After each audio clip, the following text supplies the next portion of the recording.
is Thursday, the 23rd of March, 2017, and you're listening to Skeptics with a K, the podcast for science, reason, and critical thinking.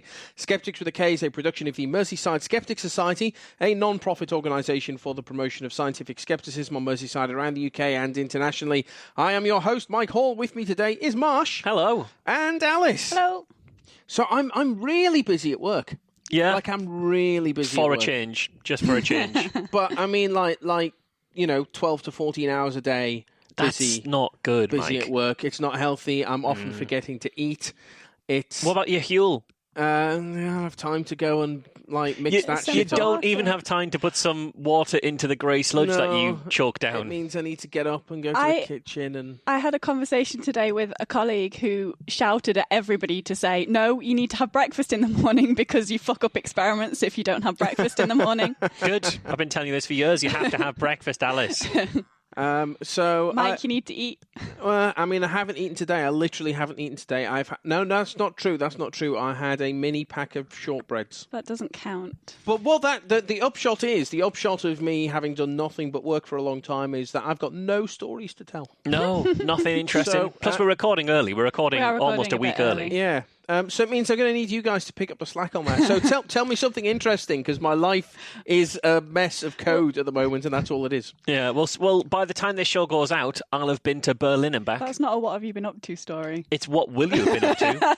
I will have been up to being in Berlin. So is that you've gone to the city of Berlin and returned, or there is a place called Berlin and back? There might be a place in Berlin called Berlin and back, staffed by Violet Berlin from TV's Bad Influence in the 1990s. I'll go there, I'll get myself a data burst, I'll play Micro Machines, because she had a character of herself in Micro Machines. Nice. So if you remember that, nice. There was a Violet character. If you ever watched Bad Influence, there was an episode where they talked about characterization in Micro Machines. We reference Bad Influence all the time. More often than we actually should. I reference it all the time. I referenced it recently to a BuzzFeed journalist, I think it was, either journalist at BuzzFeed or The Times, when they were like, have you seen I said, have you seen this dodgy quackery thing that's happening at, funny enough, at Regent's University? Yet again, it was one I talked about last time, the lifestyle medicine one. And they were like, no, I've not seen it. Did you know anything about it? So, well, here's this link, here's this. And it was just the longest kind of string of all the different stuff. And I said, yeah, sorry for the data burst at the end here. So I reference it relatively regularly. Because it's quite an obscure show that I think only you and I remember in the world. I think a lot of people would remember it having seen it. As a data burst, I think they'd get data burst. They'd know what that was. Thing. I mean, do you know what we're on about here? No. What do you think a data burst is? No. No. What do you think a data burst is? No. It was a TV show in the 90s about video games hosted by Andy Crane. It was Andy Crane. Andy Crane and Violet Berlin. Andy Crane post doing the broom cupboards, but after the broom cupboard. You know, before he disappeared into obscurity, whatever the fuck Andy before Crane he died. is doing now. Before he died, which he did.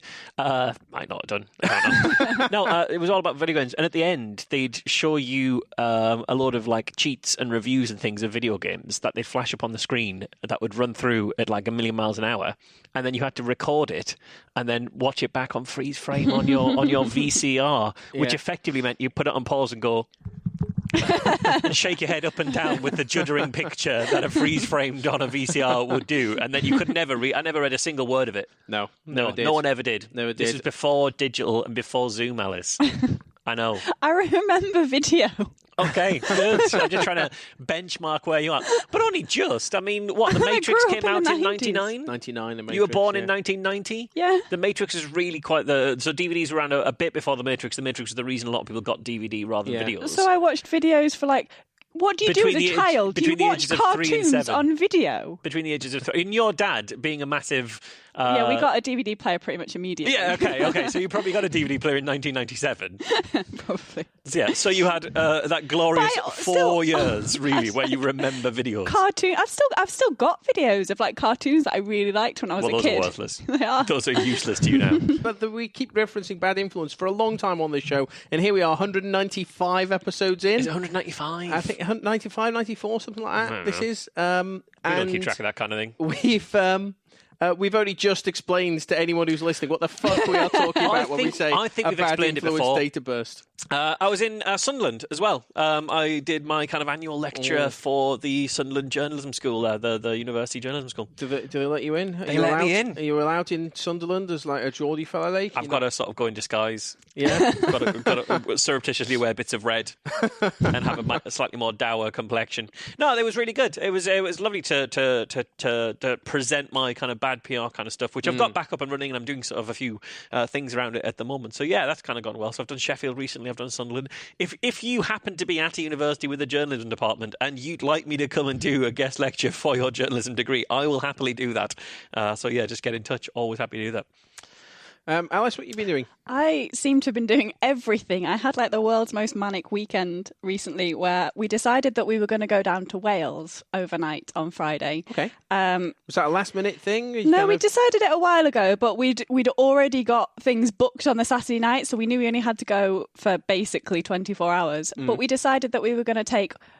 So we went, me and Warren, Warren's mum, Warren's stepdad, and 3 dogs in one car. Okay. We drove down to Wales, bearing in mind one of the dogs is my absolute dickhead of a dog, Lupin. Yeah, yes. He is a bellend. Who also gets quite badly car sick.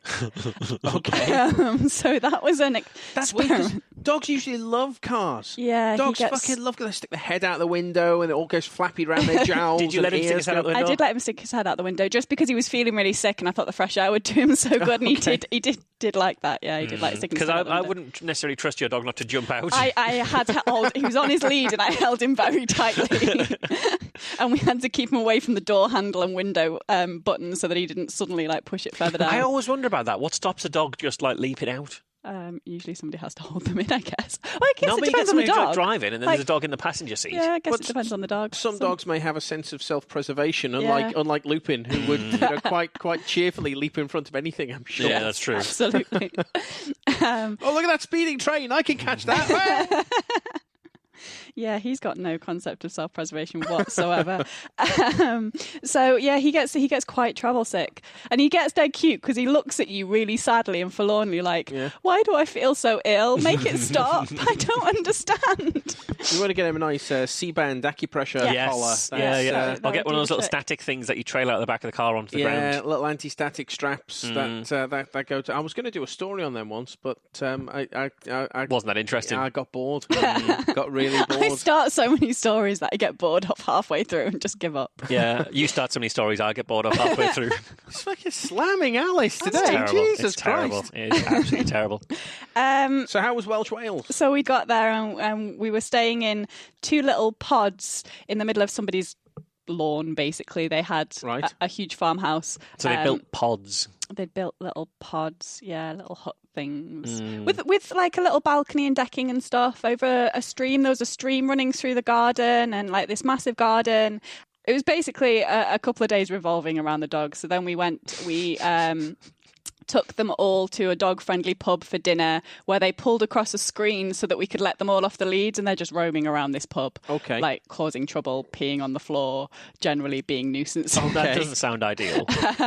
They were actually they were really great, the people who ran it, and they brought like dog bowls with water and a load of treats for them, and by that point all the dogs were so tired that they were like basically conked out. But yeah, they were kind of... They shouldn't be peeing on the floor, though. They wasn't intentional. They were excited. Dogs pee when they get excited, when they see new people. Dogs are annoying. Yeah, there were... We actually think it was Pepper, who's quite young as well, so she's not fully house-trained because she's the youngest of the 3 of them. So I left work early on Friday to do that. We got home at 3 o'clock on Saturday. I went straight into the lab.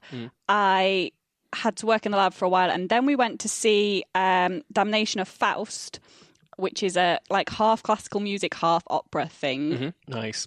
In the evening, which was good. And then we went over to Laurie and Karen's house for Karen's birthday, board gaming. So went and played board games. Came home stupidly early in the morning, I think. I don't remember what time we left. About 2-ish, I think. 2. Like that. It was far too late at night, early in the morning. And then the next day, I had to spend the entire day in the lab doing experiments and doing all my corrections for my thesis because the corrections were due Wednesday this week. Good Lord. And you'd left it late. And I'd left it late. Yeah, so obviously. I worked all day Sunday, did all my corrections. Then we went to see Laura Marling in Manchester. We did. For She was a excellent. gig. It was really, really good. Came back, continued working on my corrections until 3 o'clock in the morning. Then got up at 8 o'clock the next day to finish off last little tweaky bits before I met my internal examiner on Monday at 11. So my weekend was mega hectic. Sounds like a busy time. A busy time was had. It was exhausting. So then Monday after my meeting, after my corrections were signed off, so I have basically now finished, I came home and got on the sofa with Lupin and fell asleep for like 3 hours. Nice. And so that means today you've prepared a story. I have a story. You've actually printed it out. You're not reading it off your phone. Yeah.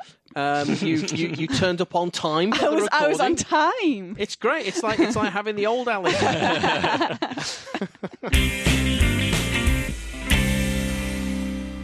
So I think it's important to point out that I really like Ben Golding. How do you feel about his lawyers, Mike? Do you have any opinions on Ben Goldacre's lawyers? I think he's a fantastic science communicator. I think Bad Science was an incredibly important book, and it was a reasonable shot that the skeptical community, at least in the UK, would not be what it is today without Ben. That book kind of came along at the right time where the community was really kicking off. Yeah, it's a great book. Wouldn't be what it was today without Ben. I have to point this out explicitly because despite being a fan of Ben's work, it might perhaps maybe come across a little bit like I'm on some sort of one-man mission to take him down, which really isn't the case. No, you just want one-man mission to take his placebo stuff down. Well, the thing is, Ben is an Oxford-educated doctor and a science writer. He's a research fellow at the Centre for Evidence-Based Medicine and at the Wellcome Trust. He's a journalist, a science communicator, a psychiatrist, a self-described nerd evangelist, and has been published in the BMJ, The Lancet, and PLOS ONE. I'm a bellend with a podcast who sometimes can make JavaScript do interesting things.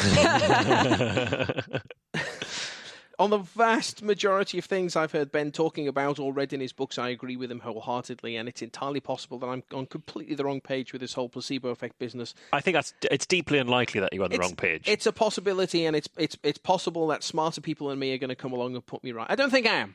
But yeah, I mean, let's not be too self-deprecating it here. is entirely possible that that's the case. So all that said, I want to talk about something that Ben Goldacre claimed about the placebo effect. Okay. Not because I'm trying to victimize Ben, but because he's put an awful lot of pro-placebo effect content out into the world, and it's the content that our listeners are likely to be familiar with. Well, it's not even like he's put a lot of it out there. It's just, it seems like every single bit he's put out there is bullshit. So that's the problem, is that what he has put out is a very high bullshit density by the sounds of things. I've not looked at all of it, but, you know. Yet. We'll Yet. see. You'll get there. You will get there, word by word. So we know that pacemakers improve congestive cardiac failure after they've been put in, but before they've been switched on. Yeah, I remember this. I've heard this one.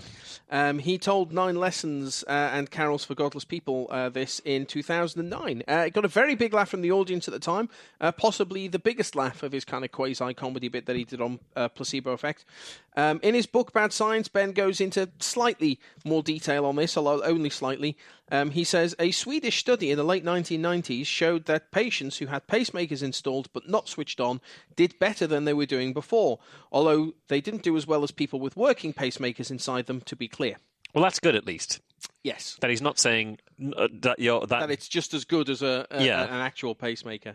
Is he saying that 2 pacemakers are better than 1 pacemaker, unless it's a really big pacemaker, in which case it's better than both pacemakers? Tiny little pacemaker. That's the best. Yeah. Now, being a sciencey science book by a science writer who thinks sourcing and referencing are important, of course, Bad Science includes a citation for this claim. Is it actually the right citation this time, or is it the wrong claim? It is a citation for this claim this time. The paper in question is placebo effect of pacemaker implantation in obstructive hypertrophic cardiomyopathy. It was published in the American Journal of Cardiology in 1999. 81 patients, so not great numbers, but 81 patients who had been given a new pacemaker were randomized into 2 groups.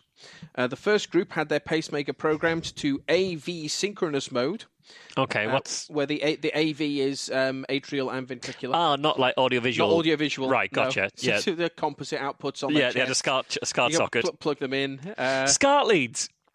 Yeah. Just thought I'd throw that out there. Remember SCART leads? Yeah, SCART leads. Yeah. Nothing wrong with You SCART don't need leads. SCART leads anymore. American listeners going, what the fuck is that? I have not seen a SCART lead in about a decade. European listeners, they're all about the SCART leads. They love a SCART I think lead. it was a French standard, the SCART lead. Would they still use a SCART lead now? Possibly. Surely they've all switched to HDMI. Possibly. So the first Alice is group... Googling SCART No, I'm lead. not. I'm looking at Instagram, to be honest. Why are you looking at Instagram? That's ridiculous. You're recording a show, Alice. I was bored. You made an offhand comment about something boring. So the first group had their pacemaker programmed to AV synchronous mode, and the second group had their pacemaker programmed to the atrial inhibited mode at 30 beats a minute. Now, I'm not a pacemaker expert, unless the pacemakers are running JavaScript. Are you a Hale and pacemaker expert? More than you'd expect, because they were in Doctor Who. Oh, okay. Because Hale and Pace were the shittest comedians of all time. Like, they didn't do anything funny. They struck me as the kind of comedy that the school bully would like. Yeah? Yeah. Same with Harry Enfield.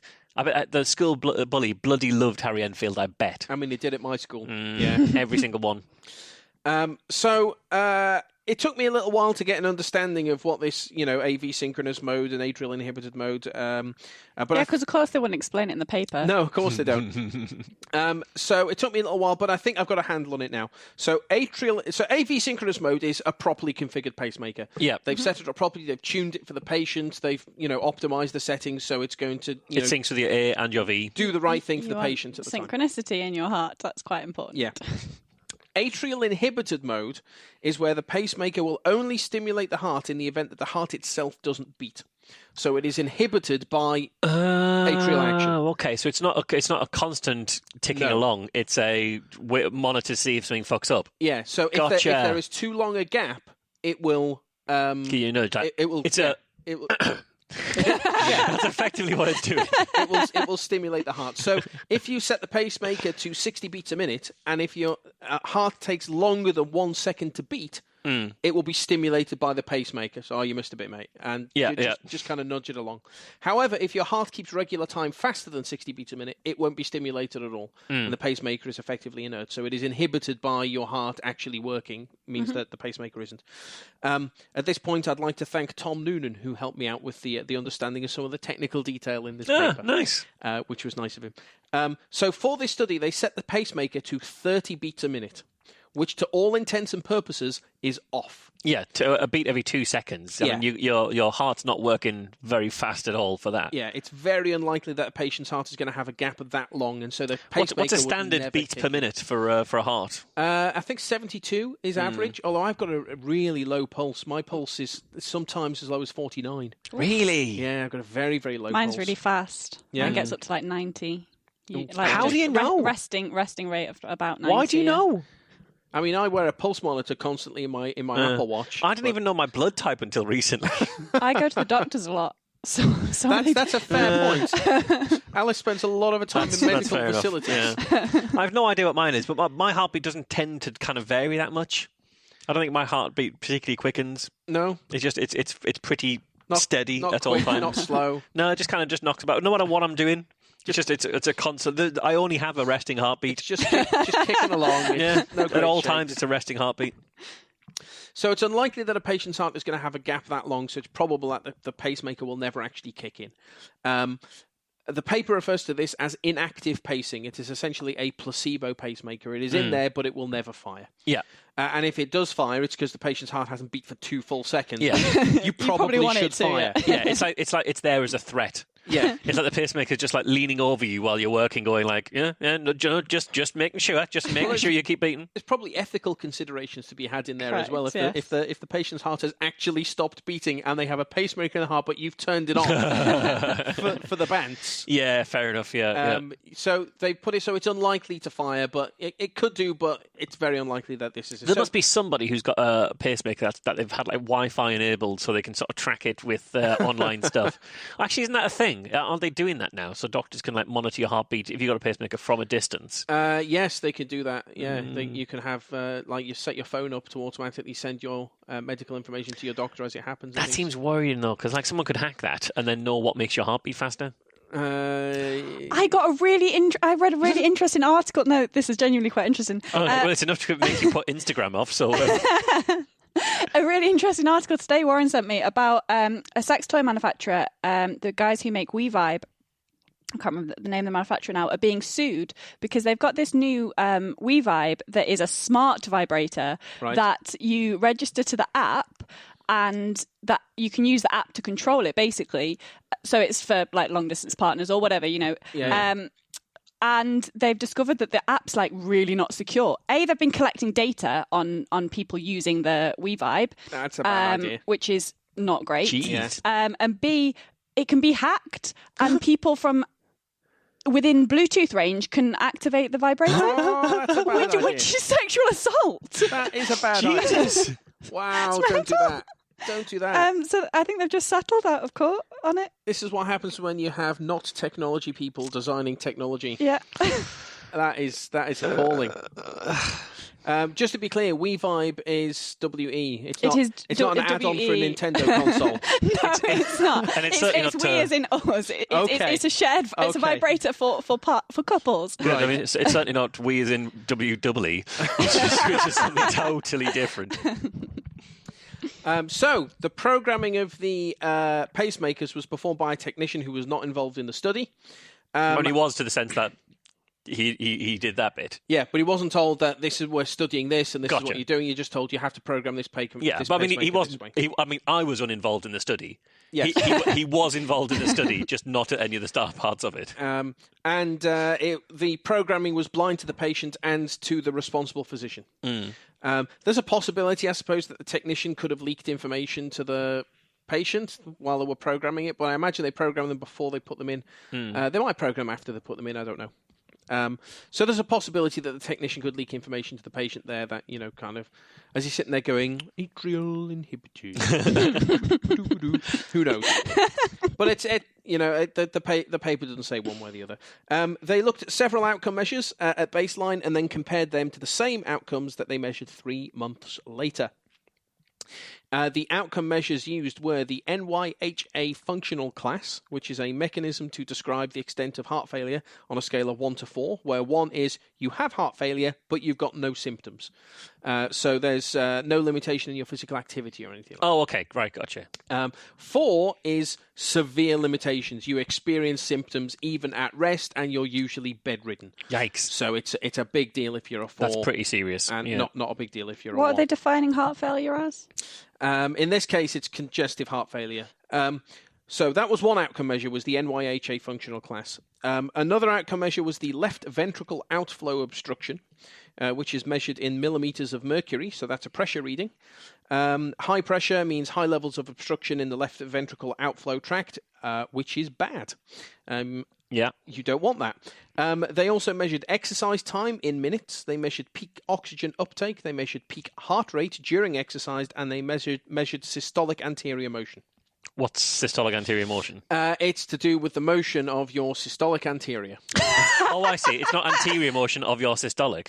No. That'd be ridiculous. That's ridiculous. As it happens, systolic anterior motion was not significant in the placebo pacemaker, but also not not in the active wing either. It just wasn't significant in this trial. Okay, which is why you don't know what it is. So I didn't bother looking it up, because who gives a stuff? I mean, I did look up what it was, but who gives a stuff what the... it doesn't matter for the purposes of what I'm talking about. So the paper concludes, during inactive pacing, the LV outflow tract gradient decreased, p equals 0.04.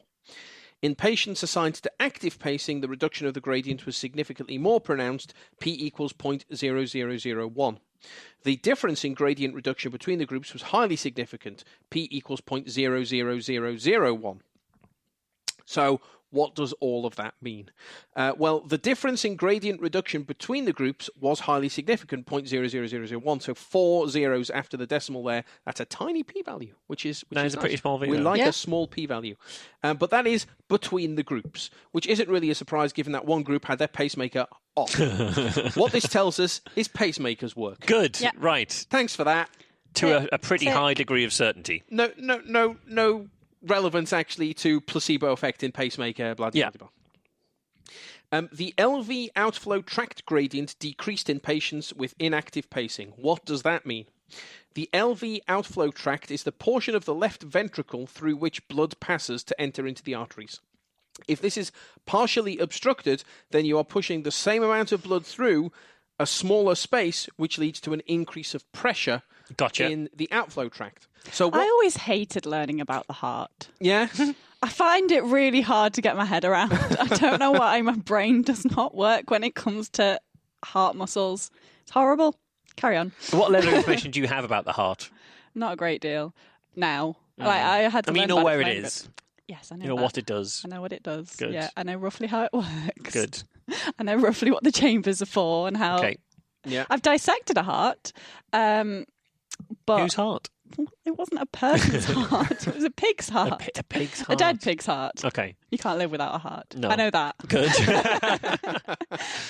So what they are saying is that the pacemaker, even when it turned off, resulted in a statistically significant decrease in pressure in the left ventricular outflow tract compared to baseline.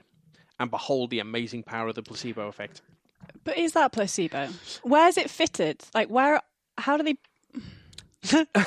So, the pacemaker itself, it will usually be fitted under your collarbone, and then they will run wires down your arteries into the heart. Is that with that kind of... Can those wires relieve pressure just through presence? It's possible that just fitting the wires themselves might have... Yeah, because you imagine if there was a build-up of something in the artery that was constricting or blocking, sticking a wire through might effectively unplug that build-up potentially to a degree. But the paper doesn't talk about whether they fed it through the outflow tract of the left ventricle. They don't mention whether that was, because that's that enters the great arteries that go to the rest of your body. Yeah. And I don't know if the pacemaker comes in through the pulmonary arteries or not. Okay. In which case it's coming through a different route into the ventricle anyway, so it doesn't Right, so it wouldn't have an effect. Afferent and efferent.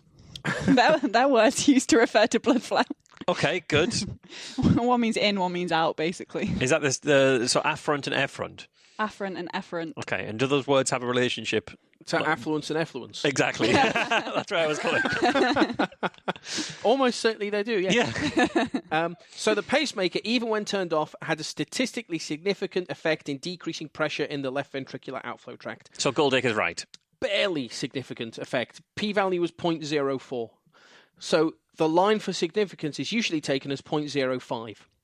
And that is arbitrary. That is just 0.05, probably about right, isn't it? There's people we shouldn't just rely on... I don't agree with just relying on significance anyway. No, I agree. You can say almost anything with significance. I agree with you, Alice. And there's some people who argue that the line for significance should be 0.01, in which case, if that was the line, this is not a significant finding at all. I think a lot of physicists or cosmologists will use like a much higher p-value and sort of effectively say if it's 0.05, it's not real. Yeah. We got like 0.005 and also they do or like something. a million more experiments to like really prove it. Like Yeah. Certainly in my field, you tend to do things about 3 times and then say, it's probably true. Which isn't enough. You need to do it a lot more than that. So if we used a line for significance of 0.01, this would not be a significant result. Yeah. But they decided to use 0.05. And that's fairly standard. It's not like and they're it doing is standard, anything dodgy. yes. That's a normal 1.05. But even on 0.05, 0.04 is barely significant, really.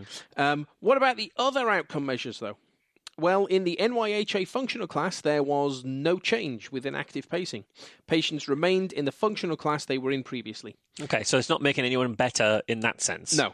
With the active pacing, with the pacemaker actually switched on, the mean functional class changed from 2.6 to 1.7. So if you averaged everyone's functional class out, and they were just integers 1 to 4. Yeah. But the mean functional class went from 2.6 to 1.7. So there is a downgrading of some patients, or an upgrading. When the pacemaker was on. But when the pacemaker was not on, they did not change their functional class. What about exercise tolerance? They measured how long patients could tolerate exercise in minutes. With the pacemaker on, mean exercise tolerance improved from 12.1 minutes to 12.9 minutes. Not a huge increase. P-value was 0.02 there, so not spectacular, but still more within significance than the ventricular outflow. But in the placebo wing, with the pacemaker off, there was no difference. Gotcha. In exercise tolerance. So their actual performance, their physical performance wasn't changed. Was unchanged when you didn't have the thing on, yes. the pacemaker on. The same story with the peak heart rate during exercise. With the pacemaker on, there was an improvement. With the placebo, there wasn't. In fact, of the 6 objective outcome measures in this study, 5 of them had no significant improvement. And all of those are the real world benefits. Yeah. The one that worked is not really a real world benefit. And one of them, which was the ventricular outflow tract gradient, barely scrapes into significance. And when you're doing multiple comparisons like this, it's no surprise, really. You measure enough things, one of them is bound to come out as significant just by chance. And had it come out as significant to a like 0.01 p-value, yeah, then or if like the other stuff that we're seeing 0.00001, yeah, you know, it's like okay, there's definitely something going on here, even if it is an aberration and all the other things are wrong. Although probably what you do then is go, it's a bit weird, let's do the study again. Yeah, but I mean, if 5 of the 6 showed no significance and one of them showed a very, very small p-value, you'd think, well, maybe there's something interesting about this one particular, maybe it does have an effect on this one particular measure because the p-value is so small. But the fact that it's a 0.5 to a 0.4 when all the other ones are coming up nothing, then not that's significant. Yeah. It doesn't help that in the paper all they say is not significant. They don't say what the p-value was. They just say not significant. It's just down as NS in the table. Useful. So I have to question whether this effect is actually clinically relevant, and moreover, is it reasonable to describe a barely significant change in ventricular outflow as improving congestive cardiac failure, when in fact the patient's functional class is unchanged, their exercise tolerance is unchanged, and their peak heart rate is unchanged? The conclusion also makes several other claims about other outcome measures. There was a significant improvement in chest pain, dyspnea, and palpitations, it says. The source for these claims is, naturally, a standard questionnaire that the patients were asked to fill out. How much pain are you in on a scale of 1 to 100? How bad are your palpitations on a scale of 1 to 100? I wouldn't mind so much, but palpitations you could fucking measure. Yeah, that's what I was thinking. A palpitation would be something really you could measure. They don't. They still do it by self-reported survey, and so on and so forth. And on these subjective outcome measures, which we know are prone to bias, patients reported significant improvements in their condition, despite the pacemaker in their chest not actually doing anything, and despite there being little to no evidence of any clinically relevant improvement in their condition. It is unfortunately the same story that we've seen time and again in placebo research. It's the story that's told in the 2001 meta-analysis from the New England Journal of Medicine. It's the story told by the Cochrane Review. Placebos do not alter objective outcomes. They only alter subjective outcomes where the judgment and therefore bias of the patient or clinician comes into play. But there is still more here. See what you guys make of this line. Of the 40 patients assigned to an initial period of inactive pacing, 3 demanded an early consultation because of lack of improvement and were thus, according to the protocol, reprogrammed early to the active mode before the end of the study period. So the ones who said, this is fucking up, I don't feel this isn't helping me, I need something better, were switched into the active wing. Yes. 3 patients from the inactive pacing group were switched into the active group. 3 out of 40. 3 out of 40, yeah. Which is a huge proportion. Yeah, nearly 10%, yeah. Were switched into the active group partway through the study. This is a bad thing to do, and this fucks the results of this paper pretty much entirely. Why is that the case? Well, let's say they swap those patients and then analyze them as part of the active group at the end of the study. They haven't had as much time as the other patients in the active wing, and therefore their condition is no longer comparable. Let's say they analyze them as part of the inactive group. In this case, they are receiving active pacing for at least some portion of the study period, and so their results will falsely inflate the effect of the placebo. So let's say they exclude them from the analysis altogether. Well, in that case, they're still going to skew the data high for the placebo arm because the data showing patients struggling with the inert intervention is excluded. You only include the patients for whom it wasn't a big deal. Yeah, it's cherry picking to a degree. It's kind of like, or it's the opposite of cherry picking. What's the opposite of it's effectively finding the bad cherries and taking them out before they can make it look like you've got some bad cherries. From the paper, they say, to avoid the carryover effect in our crossover design, which they claim, this is a crossover study. Well, no, you just switched a couple of people groups. You can't claim that doesn't count as a crossover study. That's not how a crossover study works, mate. It's not a crossover study if you weren't planning to switch them, but they came and said, look, this is really bad. Could I have some real medicine, please? And you went, all right, you can have some real medicine. They say, to avoid the carryover effect in our crossover design, we chose to evaluate the placebo effect after the initial study period only. Which I think means what they did was analyse the data of the 3 participants who switched groups only up until they switched groups. Yeah. Although by no means does the paper actually make this clear, and it still will fuck with your results. This is classic p-hacking, stopping the analysis after some threshold has been reached. In any case, switching patients across groups, especially when there are only 81 patients in your entire study, and the only objective significant outcome is marginal, switching patients across groups completely fucks this data. In short, the study is total garbage. Multiple comparisons, patients switch between groups, it's prone to bias, and the only objective effect is marginal and probably p-hacked. Behold the amazing power of the placebo effect.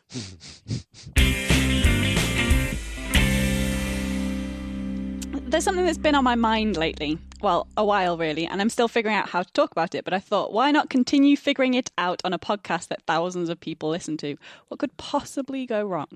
Sounds perfect. Sounds perfect solution to me. In May, it's Mental Health Awareness Week, and a few weeks ago it was Eating Disorder Awareness Week. So I thought I'd use like a bit of a midpoint to talk about mental health. Obviously, it's an enormous topic and there are many different types of mental health problems. So I thought I'd keep it simple and talk about the bits that have affected me. But I would love to hear stories from listeners who are happy to share them. So they should email us at podcast@motorcycleskeptics.org.uk and mention if they're happy for them to be read out, because, you know, we could share some stories with listeners. Sure. And we'll leave names out if you ask us to. It'd be great to share some stories from other people, because I think it's really important to be open about mental health and learn about different personal experiences. Just another note that I will talk about self-harm during this piece, so if that's a trigger, hopefully Mike can stick a note of when my section ends so you can skip ahead, although it's just going to be the plugs at the end, in the question. That's going to be effort, isn't it? I'll think of something. Or so that people can, you know, listen at a more appropriate time. I'm going to try and keep it quite light anyway. So that's the, intro.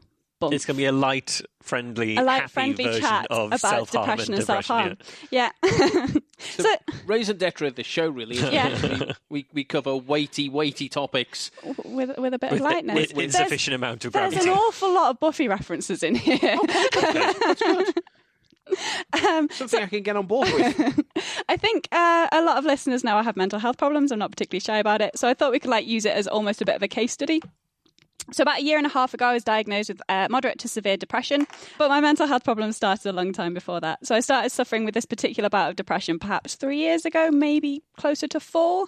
But I didn't realise at the time, of course. It started out as stress and just feeling a bit down, and then I was much more sensitive to things that wouldn't usually upset me and far more nervous than I used to be. I felt less in control of things and generally preferred to hide. I'd lost confidence in my ability to deal with difficult things, which was always something I was quite good at. But, you know, I had a pretty awesome life, great friends, I'm constantly busy, I love my job, I managed to brush it off as nothing and get back to having fun without realising that I was starting to get less excited by things and was generally feeling a bit less myself. If you've suffered with depression, you'll know how sneaky it can be. It creeps in little by little, chipping away at the ground beneath your feet until suddenly you're in a big black pit and you can't see over the top. Eventually you realise you're struggling, so you try to lift yourself out. Sometimes you can figure out a way to just peek over the walls, but that's pretty tiring, and sometimes it's just easier to make yourself comfortable in your new safe little hole, away from all the people stomping around up there. It's fine, you'll climb out eventually, you just need a minute to focus on keeping your responsibilities going. You'd be happier up there, but there are more important things than being happy and interacting with people in the real world. So you just focus on keeping busy and fulfilling your responsibilities. You'll meet this deadline and then you'll figure it out. But now there's a new deadline and another 3 on the horizon, so it can wait another moment, and maybe you'll get through this project first. That's where I was this time about 2 years ago. I'd been suffering for depression for a while, but I got used to it and kept myself in denial and distracted from it. And then the panic attack started. Where depression is sneaky, anxiety likes to make its presence known. It will make your heart race, you're breathing far too fast, unhealthily fast, and now see your chest is hurting, pounding really, you're feeling dizzy, why can't you see properly, are you going to black out, and what if people try to speak to you whilst you're feeling this way? Best to go and hide out of sight until it settles. I've always been a bit of a worrier, so it was quite easy to dismiss anxiety as just a stress response. Then, one day I was in pain, so much pain with my shoulder, and I had a big deadline to focus on. I can't even remember what it was now, but it seemed important at the time. Career-changing stuff, the very definition of catastrophizing. I was worried the pain was stopping me thinking clearly, so I made a decision. The decision wasn't a healthy one, and I really do not recommend it to anyone. But I do want to talk through the justifications, because I think a lot of people don't understand why anyone who self-harms would do that to themselves. They're not acceptable justifications, but people use these justifications and people don't understand them. So here I was, sat in my office at work on my own, stressed by a deadline, anxious, panicky, and in so much pain. And my brain, in its desperation to find a solution, went to physiology. I reasoned that painkillers wouldn't work. They often don't for my kind of pain, and even if they did, they'd cloud my judgment. But adrenaline can be a powerful painkiller. And one way to boost adrenaline is with pain.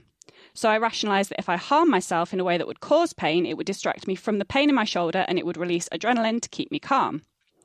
The problem is, and really is a problem, is it worked, or at least it felt like it worked. So the next time I was anxious, I cut again and again, the next time after that, and very quickly it became a safety net. I didn't feel strong enough to get stronger on my own, so I became reliant on an unhealthy coping strategy. But still, people didn't notice, even though I never really hid my cuts.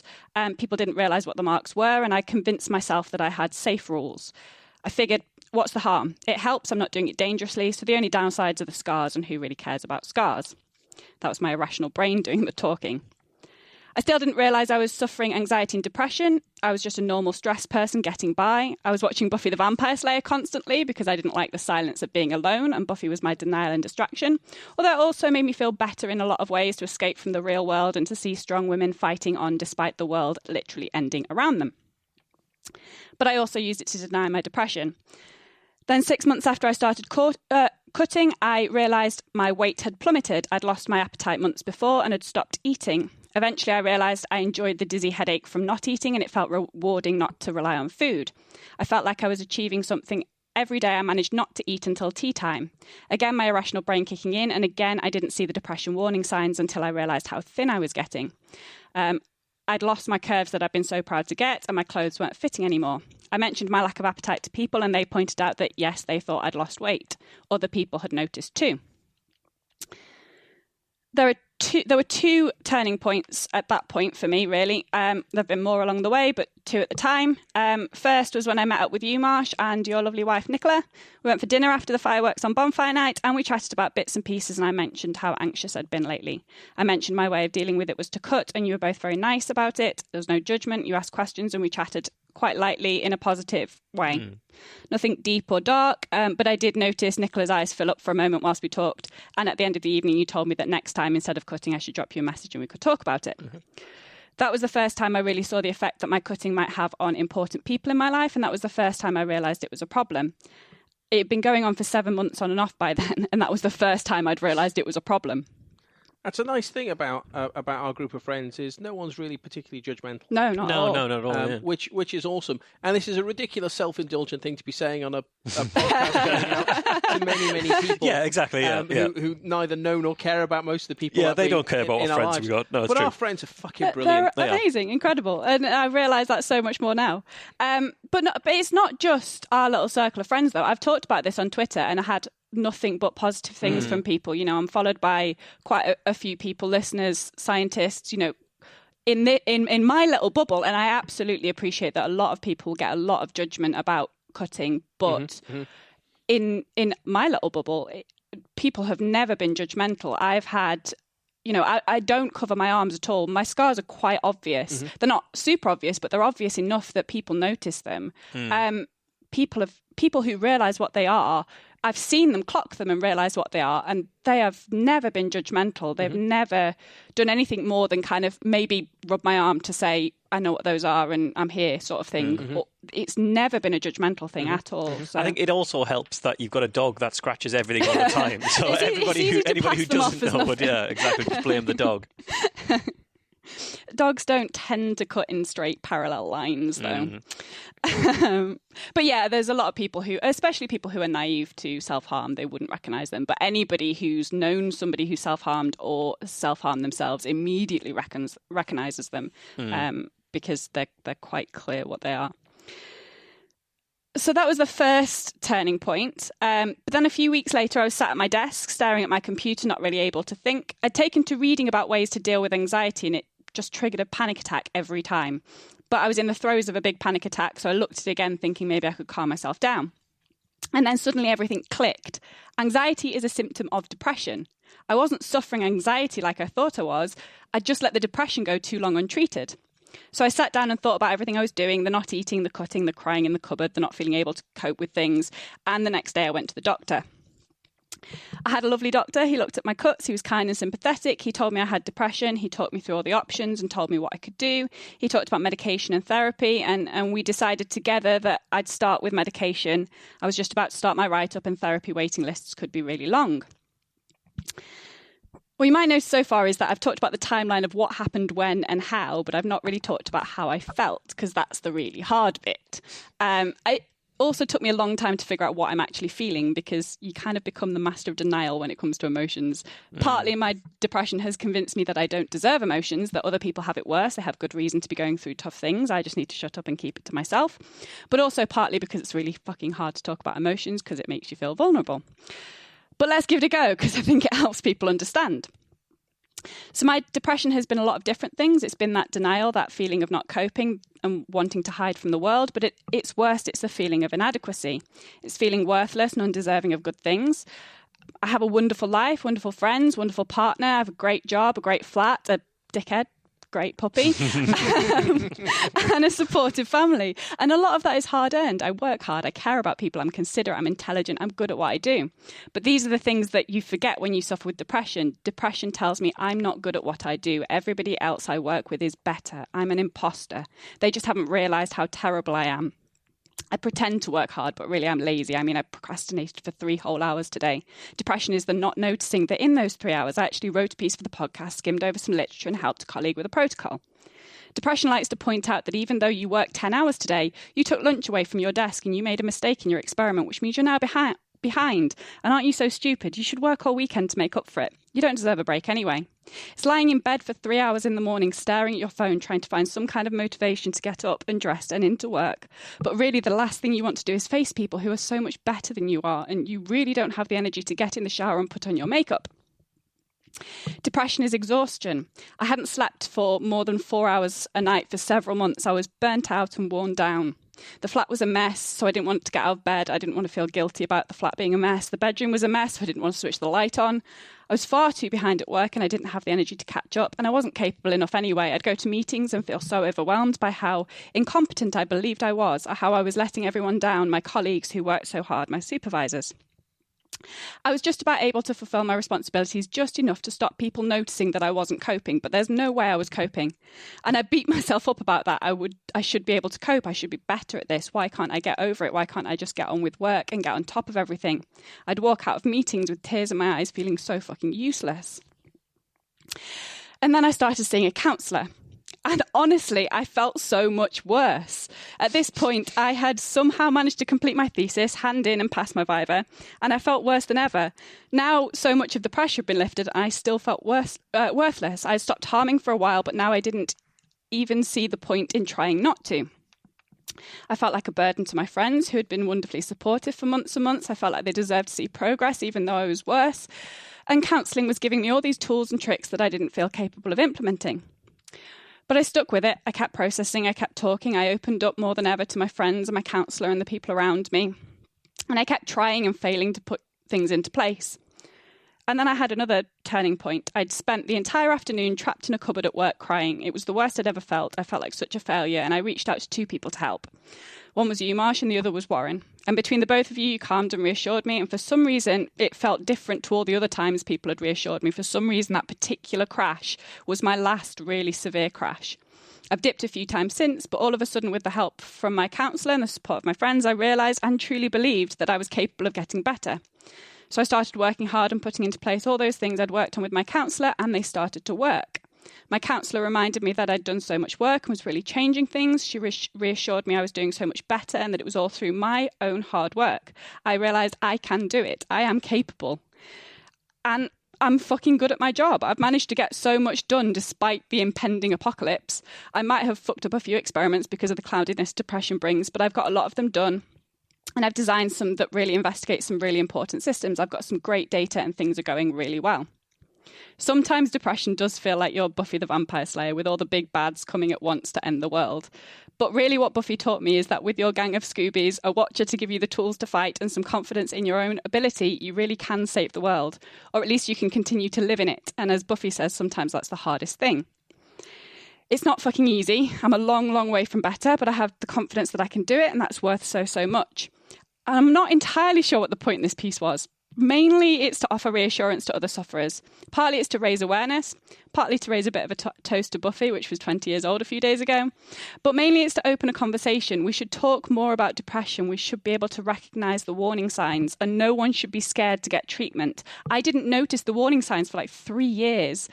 If we talked about it more, maybe I'd have gotten into treatment sooner and I'd have not got as bad as I did. Mental health affects so many of us, so let's be less scared of it and talk and learn about it more.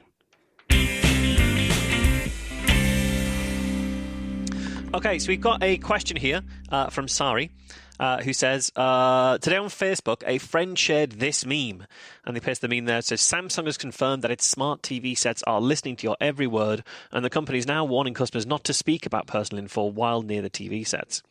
The email goes on to say, now my first reaction is to think, bullshit. But really, I don't actually know. The conversation below the original posting is full of people telling stories about how they'll be talking about a holiday with their wife, open up their phone. The conversation quickly shifted how everything with a microphone is now listening to you. And then, bam, holiday adverts all over your phone.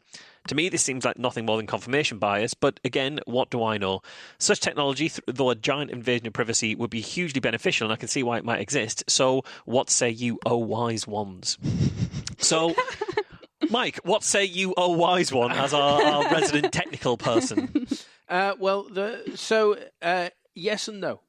So, yes, the Samsung TV is listening to everything that you're saying. Yes. The reason it's doing that is it is listening for a key phrase that will trigger it to start actively paying attention to what you're saying, so you can use voice commands on your TV. OK Google works in much the same way. I've probably just set off half the listeners' phones by saying that. And if not, Hey Siri. Hey Siri works the rest of the way. That's set off the other half of the listeners' phones. Alexa, yeah. You've got Amazon Echo, which responds to Alexa. Now, Apple... they don't like this permanently listening thing. So what they tend to do is you can have your phone set to be permanently listening on Hey Siri, but usually what it does is it reacts to if you lift your phone up and say Hey Siri, and it has to be the response of the accelerometer and the voice command, and that's what triggers it to start listening. Or with the Apple Watch, you have to raise your wrist and say, Hey Siri, and that's when it starts to pay attention to what you're saying. And usually in those cases, what you've said doesn't actually leave the device. Yeah. So when it's listening for those trigger words, nothing you've said actually leaves the device.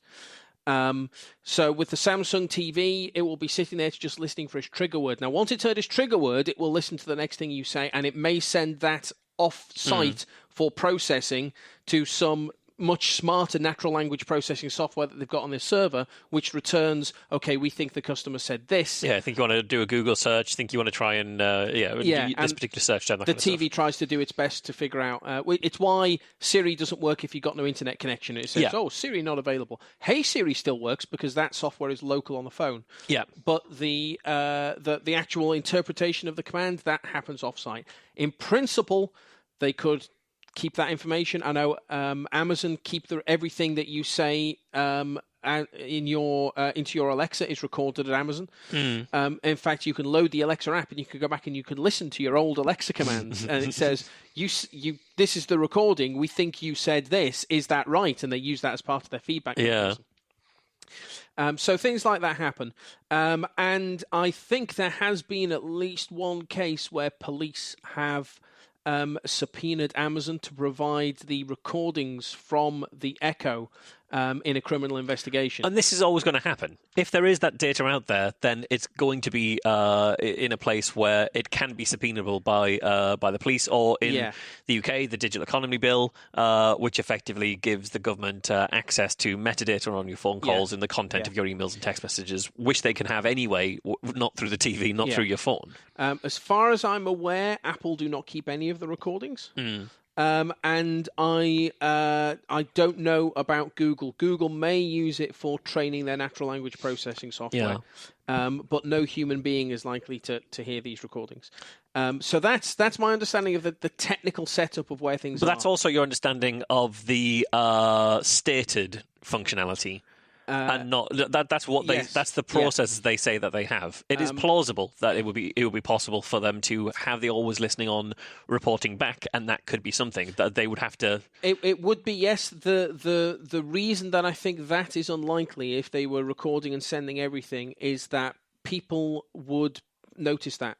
They would notice the data constantly outflowing from the device across their network and back up to the remote server, and the hacker community would be all over that shit and saying, "Oh, hang on a second, this is phoning home. Every single word you say is getting phoned home back to manufacturer X." As best I'm aware, that scandal has not blown up. But that's not to say that the recordings of things that you're saying aren't being sent. They're just usually only sent after the trigger word.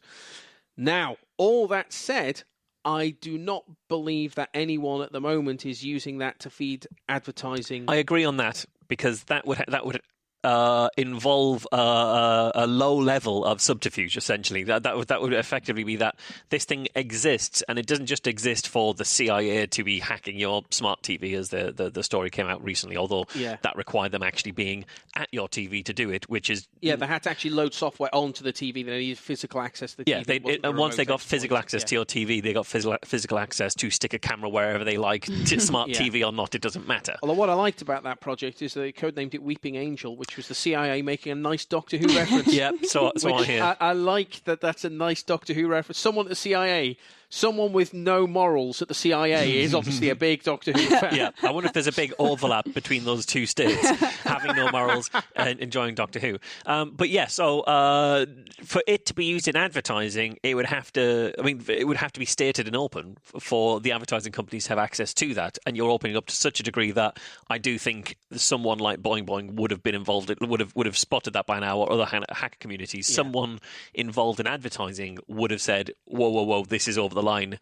Somewhere down the line, it would only take one person who's seen the details of one of those agreements. That would have to be monumentally large agreements for that kind of level of access. So I agree that I don't think that's likely to be happening. But if anybody does have concerns over that kind of thing, then it's steps like turning the voice assistant off on your laptop, or turning Siri off. You don't need to use Siri on your phone. Yeah, and you can go into the settings on Siri, and you can switch off the "Hey Siri" trigger keyword so that it stops listening for that prompt. You can switch off OK Google so it stops listening for that. You can tell Google Chrome to not have access to your microphone or the camera on your webcam, to make sure there's not a remote access for your webcam, which obviously can happen. Yes, I mean the webcam one is a tricky one, because if someone can get software onto your laptop, they can switch on your webcam without you knowing, and record information from that webcam and from your microphone and send that back to them. Apple mitigate that on their laptops by putting a little lamp next to the webcam, so that when the webcam is on, the lamp comes on. So if your webcam is surreptitiously switched on, you'll see it. But you'd think that there would be a software around that too, one would imagine. It used to be software-based. They've changed it to be a hardware-based thing, specifically for the reason of privacy, which is something that Apple are majoring on at the moment. But if you're really worried about that, put a little sticker over your laptop camera. I'll say lots of people do that, who are involved in like information security stuff like that. I mean, whether that's worth it or not. So I'd agree on that. It's funny enough, this conversation came up when I was at home yesterday, when I was when I went back to Sunderland to do the journalism lecture, and I went round my mum's, and they've got a smart TV, and she was saying, well, she doesn't like to have these things on, but she doesn't believe that they could listen or anything like that. And her partner was saying, well, they could listen to anything you like, theoretically, because it's a smart telly. If you hook it up to listen to what you're saying, it has to listen in order for you to use the trigger words. Now, obviously, as you say, it might not be submitted. But I did say, well, if you're that worried about things, you should be concerned about the digital economy bill and the fact that the government will have the powers to, read the contents of your text messages, the metadata of your mobile phones, and know the communications that you're sending and what websites you're visiting. And the same old response came back, which is, well, the thing is, if you've got nothing to hide, you've got nothing to fear, which astonishes me as a response. And there's always a couple of ways that you can respond to that. One is to say immediately, how much do you earn?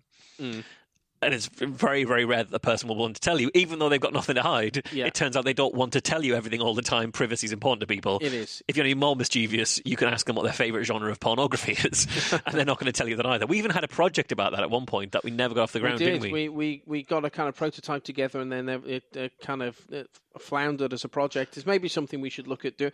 I mean, we were protesting against the government privacy bill, which ended up going through, and we lost the... Yeah, we did fuck all with it. Yeah. So we didn't hold that back. But what amazed me is I was saying, well, the thing is, even if you thought it was true that you had nothing to hide, if there was something in your home listening to everything you ever said, given 3 months' worth of that amount of data, to trim that down to a minute or two, you could sound like the worst person ever. Every off-colour joke you've ever made, every out-of-context thing. So even if you felt like you had nothing to hide, that doesn't mean that someone who wants to make mischief can't make mischief with it anyway. So I think that's an incredibly naive thing. And my favourite thing about that was while he sat there, my mum's partner saying, if you've got nothing to hide, you've nothing to fear.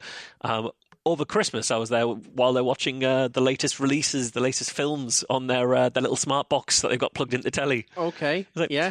You know, that probably isn't legal. Well, it must be legal because we bought it from like Curry's or something. Yeah, but did you give it to anyone? Yeah, we gave it to someone who like put some stuff on it. Yeah, and that stuff is piracy. That is piracy. So yeah, the fact is that people don't even necessarily know what they've got to hide. Yeah. So I thought that was interesting. In summary, yes, devices are listening to you. No, they're probably not listening to you talk about holidays and then showing you holiday ads. But we might be wrong about that. But it's, as best I'm aware, there's no evidence that that's what is going on. And the other question we had was from Oscar, who has emailed in before. Oscar, who I think last time wasn't Oscar asking about university and whether it was worth going. And you said at the time, Alice, yes, it's worth going, I believe. And Oscar is going to university. He's going to Oxford, which is lovely. So he did say to us to ask that we give a shout out to anyone who is attending his university so they're aware that he exists. So Oscar is attending Wadham College in Oxford. So right, if you've gone there, look out for Oscar. That's the Mike Hall guide to making friends. Is get out on a podcast, and they'll come and find you. And then when they come and find you, you walk away. You ignore them. Don't trust them. They're strangers. So Oscar was talking about the question of events taking place on university campuses that aren't in line with the university. And Oscar, while you didn't specifically mention special cases of universities, he was saying, is there I'll paraphrase this question because it was quite long, but is there effectively a role for universities to put on challenging ideas with the idea of being people can then discuss those ideas and debunk them or take the wind out of them where necessary? Or is university there just to hand down a list of received facts? Now, what I would say is we sort of did discuss universities when we were doing this. That was kind of part of it, because my issue with the Society of Homeopaths being in Oxford was that this is a closed meeting with an expensive entry ticket for homeopaths to slap themselves on the back about how great they are. This isn't a public discourse. This isn't free speech on campus. Had the Society of Homeopaths been invited to have an open debate with Professor Edzard Ernst about the merits of homeopathy, I think that'd be a very different thing, and I'd have no problem at all with the universities doing that. When it comes to people like, as Oscar brings in, people like Richard Spencer, the famous pungible Nazi in America, or Marine Le Pen, I don't know how I feel about giving Marine Le Pen a platform at a university, but I know I'd feel much more comfortable if that platform included a robust question-answer session. And you see that with Milo Thingy getting various different speaking gigs at universities. When he's going to be up there allowed to just be shouting hatred or outing trans people and things like that, I think that's obviously terrible. But the fact is that he won't be robustly questioned. If this is a place where there is someone who is going to be encountering those ideas and the audience is able to raise in an environment of spirit and questioning either side of those ideas, I think that's a different thing. I don't know how you guys feel about that particular thing. I mean, there's a risk in that situation that if the woo, for a shorthand way of describing it, is significantly more charismatic than the other person. Yes. They could be winning people round to their side, even though they're being challenged. They're just not being challenged particularly well. Yeah, they have to make sure that the person who's opposed them has the chops to do it. And I think certainly widening the conversation out from that, universities are certainly a place where controversial ideas can be discussed. Yeah. If they have got evidence behind them. If you think you've got decent evidence that there's a 10th planet, say, and you rock up at a university, present that, you shouldn't be like, well, no, fuck off. That's not. Yes, that's a controversial idea, but it's an idea that if you've got good evidence for, you should be permitted to present that. That's different to, I think the world is magic, and I've got no reason to believe that, but I'm going to present that. I don't know I agree with that. I think you're talking about scientific subjects. I think once you go outside of scientific subjects, that hard line of evidence, even if it's evidence that I believe in, even if it's evidence to support my belief, that hard line starts to erode. If you're talking about politics, sure. If you're going to give a lecture about you're there to talk about your political system, I don't think you need to have evidence. You just need to have a convincing argument, or what you think is a convincing argument, or a coherent argument. I think the danger is when you're having talks by people who have no coherent argument and no point to make. They're just there to say hateful things. And that's the thing with someone like Milo Thingy, is that he doesn't have a point. He doesn't have a position.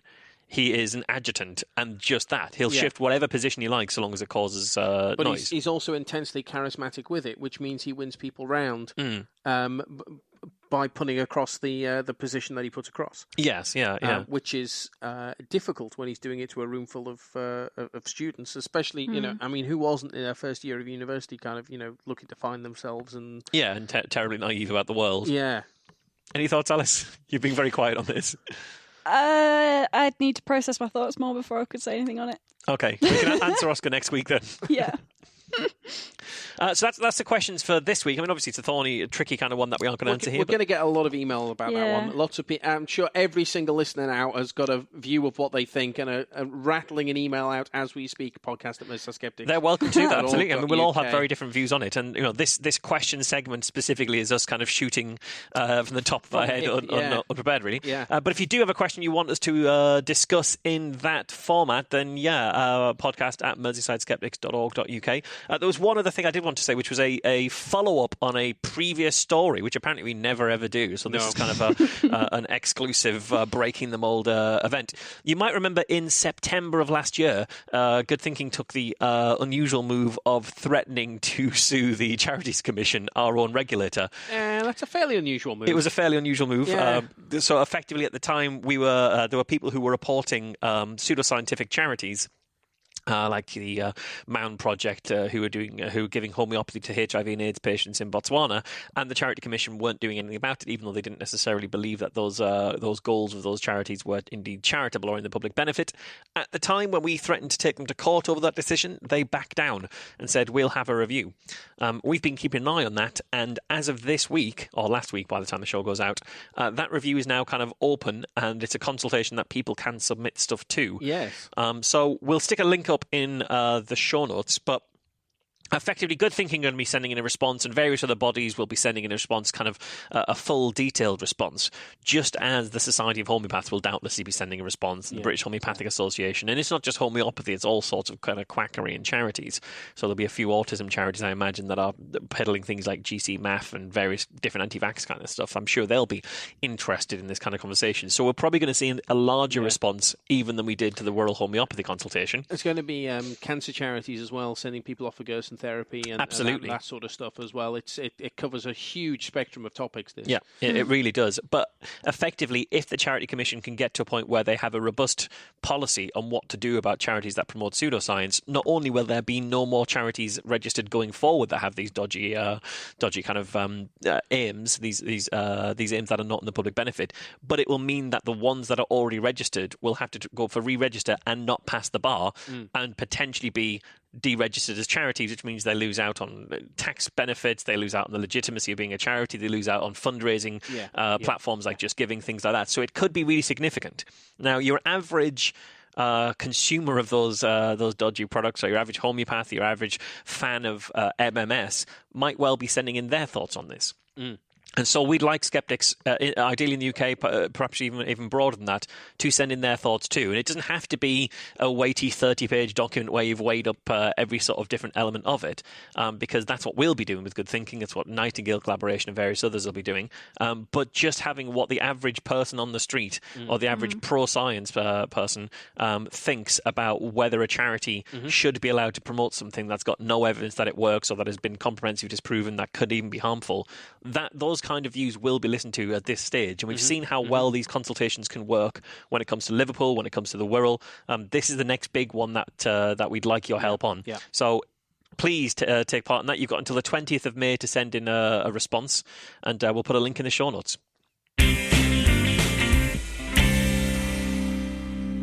I've got a thing to plug. Well, you got a thing to plug. I've got a thing to plug. No one's asked us to do this, but I just really like it, and I thought I'd share it with people. It's the best kind of plugs. The heartfelt plugs. Yes.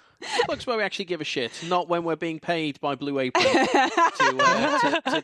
plug things. We're not being paid by Blue Apron. We're not being paid by... There's no advertising on this show. There was for a little while, fake adverts on this show. Yeah. Way back when we just lie about stuff and give people You seem to money enjoy off codes. lying to people. We used to give people... I don't know if you weren't on the show at the time. You'd give people discount codes for websites, and they weren't real codes. We had no... I was on the show at that time. I thought it was Colin. Might have been, but I don't remember. But yeah, we said we were sponsored by Inaudible. Yeah, and we ran the ad by Inaudible. was me. Oh, was that you? I thought it was Colin. Oh, there you go. Yeah, that was fun. Me and Colin, basically the same person. But no, legitimate heartfelt plug. Legitimate heartfelt plug. So basically, this is only relevant to people in the Liverpool area, but there's a cool thing that a guy called Paul does called Thinking Liverpool, where he sends an email.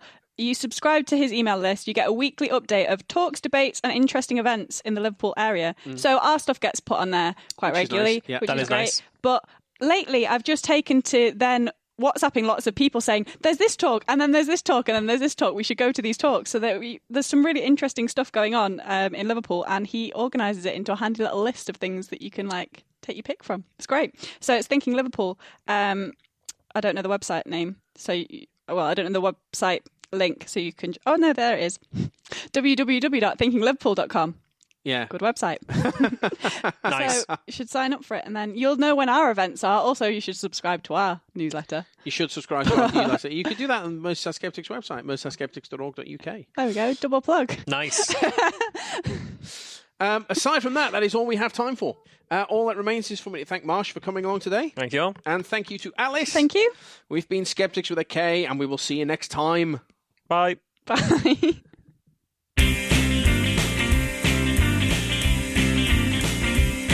Skeptics with a K is a production of the Merseyside Skeptics Society. For more information, visit our website www.merseysideskeptics.org.uk or email podcast@merseysideskeptics.org.uk.